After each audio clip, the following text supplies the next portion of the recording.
ಚೆನ್ನಾಗಿದೆ ಈ ಮರ ಕಡಿ.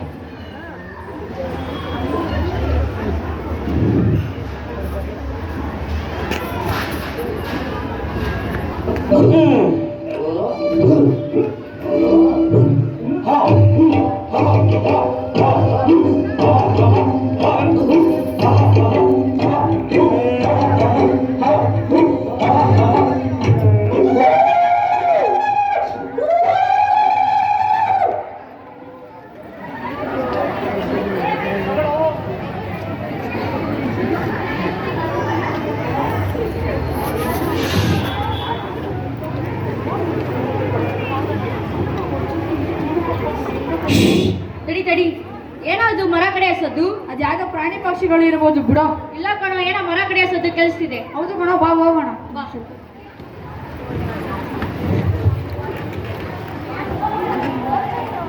ನಿಂತ್ಕೋ, ಅಲ್ಲಿ ಯಾರೋ ಒಬ್ಬ ಮರ ಕಡಿತಿದ್ದಾನೆ. ಅವನ ಪಕ್ಕದಲ್ಲಿ ಇನ್ನೊಬ್ಬನು ನಿಂತಿದ್ದಾನೆ.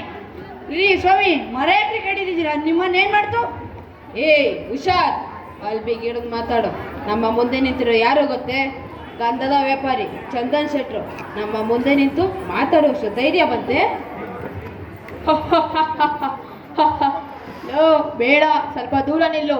ಇವನು ಮರ ಕಡ್ದಾದ ಮೇಲೆ ಆ ಮರದ ತುಂಡುಗಳನ್ನು ನಮ್ಮ ಊರಿನ ಹೊತ್ಕೊ ಬರುವಂತೆ. ಮರ್ಯಾದೆ ಕಟ್ ಮಾತಾಡು. ನಮ್ಮ ಕಾಡಿಗೆ ಬಂದಿರೋದೇ ನಮ್ಮನ್ನ ಎದುರಿಸ್ತ್ಯಾ? ನಿಮ್ಮ ಹೆಣ ಬರುತ್ತೆ ಇವತ್ತು. ಈ ಮರ ಕಡೆಯಕ್ಕೆ ನಾವು ಬಿಡಲ್ಲ. ಎಷ್ಟೋ ಪಗಾರ ನಿನಗೆ, ನಮ್ಮ ಶೆಟ್ರಿಗೆ ರೋಪ್ ಹಾಕ್ತೀಯಾ? ಮೊದಲು ಮರ ಕಡಿ ನಿಲ್ಸು. ನೀನ್ಯಾರೋ ಕೇಳೋಕೆ? ನಮ್ ಕೊಡ್ಲಿ ನಮ್ಮ ಮನ್ಸು. ಇದನ್ನು ಆ ಬ್ರಹ್ಮ ಬಂದು ನಿಲ್ಲಿಸೋಕ್ಕಾಗಲ್ಲ.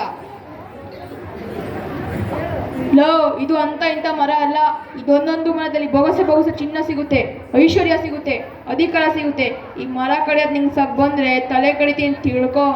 ಲೋ ಅಣ್ಣ, ಏನವರು ಹಿಂಗ್ ಮಾತಾಡ್ತಾರೆ? ನಮ್ಮ ಕಾಡಿಗೆ ಬಂದಿದ್ದಲ್ಲ, ನಮ್ಮನ್ನ ಎದುರಿಸ್ತಾರಾ? ಲೇ ಶೆಟ್ಟಿ, ನಿಮ್ಮಂಥವ್ರಿಗೆಲ್ಲ ಚೆಲ್ಲೆಣ್ಣೆ ತಿನ್ಸಕ್ಕೆ ನಮ್ಮಲ್ಲಿ ಗಂಡುಗಲ್ಲಿ ಇವೇನ್ ನಾವು ಬಂದಿದ್ದಾನೆ ಗೊತ್ತೇನೋ? ಅವನೇ ನಮ್ಮ ಕಾಡಿನ ವೀರ ಏಕಲವ್ಯ. ಲೇ ಸಾಕು ಮಾಡೋ.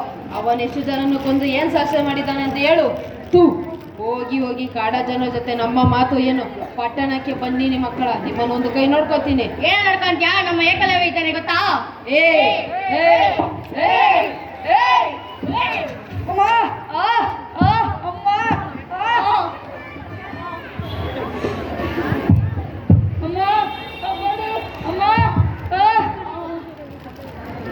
ಅರೆ, ಏನಾಯಿತು ನಿಮಗೆಲ್ಲ? ಏನಾಯಿತು? ಹೇಳು ಮೇಲೆ, ಏನಾಯಿತು? ಪಟ್ಟಣದ ಜನರು ಬಂದು ಹೊಡೆದಿದ್ದಾರೆ. ಪರವಾಗಿಲ್ಲ, ಹೇಳು ಮೇಲೆ, ಹೇಳು ಮೇಲೆ. ಬನ್ನಿ, ಹೀಗೆ ಬನ್ನಿ.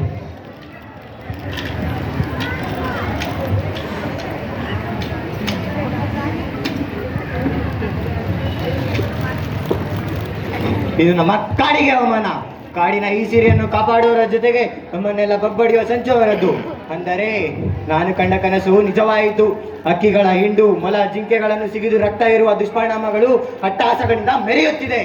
ಅಂದರೆ ಹ ಹ ಹ ಎಂದು ನನ್ನ ಹೆಜ್ಜೆ ಸಪ್ಪಳ ಕೇಳಿದ ತಕ್ಷಣ ಮರೆಯಾಗುತ್ತಿದ್ದ ಹುಲಿಯು ನನ್ನ ಕಡೆಗೆ ದುರ್ಗುಟ್ಟಿ ನೋಡುತ್ತಾ ನುಗ್ಗುತ್ತಿದೆ. ಅಂದರೆ ನನ್ನ ಸಾಮರ್ಥ್ಯ ಗೊತ್ತಿ ಹೋಯಿತೆ. ನಾನೇ ಮಾಡಿದ ಬಿಲ್ಲು ಬಾಣಗಳು ನನಗೇ ಮೋಸ ಮಾಡುತ್ತಿದೆಯೋ ಹೇಗೆ? ಅಪ್ಪನ ಕಾಲದ ಬಿಲ್ಲಿಗೆ ಮಗನ ಕಾಲಕ್ಕೆ ವಿಫಲವೇ? ಹಾಗಾದರೆ ನನ್ನನ್ನೇ ನಂಬಿರೋ ಜನಕ್ಕೆ ನಾನೇನು ಹೇಳಲಿ?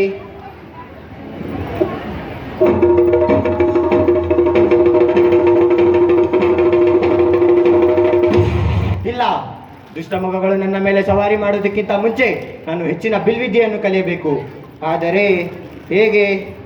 ಹೌದು, ಕಳೆದು ಹೋದ ನನ್ನ ಶಕ್ತಿಯನ್ನು ಮರಳಿ ಪಡೆಯಲು ನನಗೊಬ್ಬ ಗುರುಗಳು ಬೇಕಾಗಿದ್ದಾರೆ. ಗುರುಗಳು? ಯಾವ ಗುರುಗಳು? ಎಲ್ಲಿಂದ ಹುಡುಕಲಿ ಗುರುಗಳನ್ನು? ಹಸ್ತಿನಾಪುರದಲ್ಲಿ ದ್ರೋಣಾಚಾರ್ಯರೆಂಬ ಗುರುಗಳು ಅರಸು ಮಕ್ಕಳಿಗೆ ಬಿಲ್ವಿದ್ಯೆ ಕಲಿಸುತ್ತಾರಂತೆ. ನಾನು ಅವರ ಬಳಿಗೆ ಹೋದರೆ ಹೇಗೆ? ಹೌದು, ಹೀಗೆ ಮಾಡುತ್ತೇನೆ.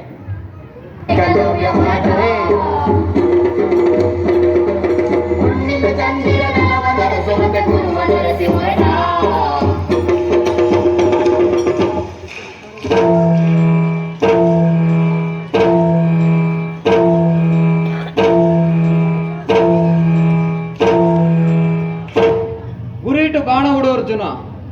ಬಿಲ್ಲನ್ನು ಬಿಗಿಯಾಗಿ ಹಿಡಿದು ಜೋರಾಗಿ ಹೇಳಿ. ಹ, ಬಲೆ ಅರ್ಜುನ ಬಲೆ. ಆ ಮರದ ಮೇಲೆ ಕುಳಿತಿರಕ್ಕಿಗೆ ಗುರುಡ ಅರ್ಜುನ, ಅಭ್ಯಾಸ ಕಠಿಣವಾಗಲಿ. ಹ, ಬಲೆ ಅರ್ಜುನ ಬಲೆ. ಓಹೋ, ದ್ರೋಣಾಚಾರ್ಯರು ಬಿಲ್ವಿದ್ಯೆಯಲ್ಲಿ ಬಲು ದೊಡ್ಡವರು. ಆ ಮುಖದ ಕಳೆ ಏನು, ಆ ನಿಲುವೇನು, ಆ ನಡಿಗೆ ಗೆಲುವೇನು. ಇವರು ನನ್ನ ಗುರುಗಳಾದರೆ ನಾನೇ ಪುಣ್ಯವಂತ.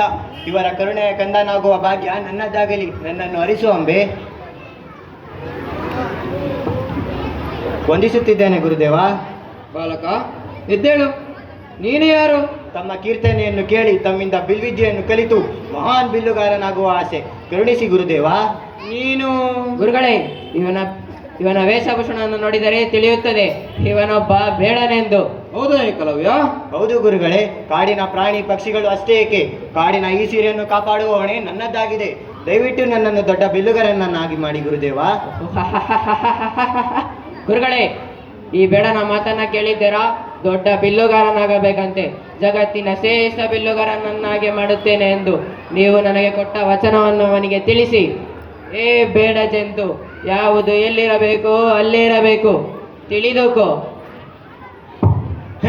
ಕಲಿಯಲು ಆಸೆಯೇ ಮೂಲ, ಹುಟ್ಟಲ್ಲ ಅಣ್ಣ.